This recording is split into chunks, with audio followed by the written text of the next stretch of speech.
उद्धव ठाकरेंना नारायण राणेंची धमकी। नक्की काय आहे बातमी, बघूयात या व्हिडिओमधून। नमस्कार, मी अक्षर आणि आपण पाहत आहात लोकाशा टीव्ही। उद्धव ठाकरेंनी मालवणात घेतलेल्या प्रचार सभेनंतर महायुतीचे उमेदवार निलेश राणेंच्या प्रचारार्थ मालवणमध्ये जाहीर मेळावा आयोजित करण्यात आला होता। या मेळाव्याला मंत्री उदय सामंत यांच्यासह नारायण राणे व शिवसेनेचे पदाधिकारी उपस्थित होते। या मेळाव्यात नारायण राणे यांनी उद्धव ठाकरेंवर निशाणा साधला।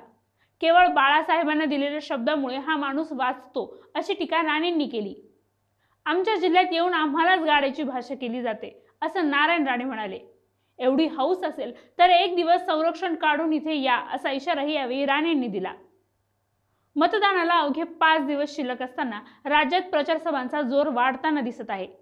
शिवसेना उद्धव बाळासाहेब ठाकरे गटाचे उमेदवार वैभव नाईक यांच्या प्रचार सभेत उद्धव ठाकरेंनी राणे पितापुत्रांवर तोंडसुख घेत हिंदुत्व आणि मराठी माणसासाठी लढणाऱ्या ठाकरे कुटुंबाची घराणेशाही चालत नाही, मग कोकणावर गुंडेगिरी करणाऱ्या राणे कुटुंबाची घराणेशाही कशी चालते असा सवाल केला होता।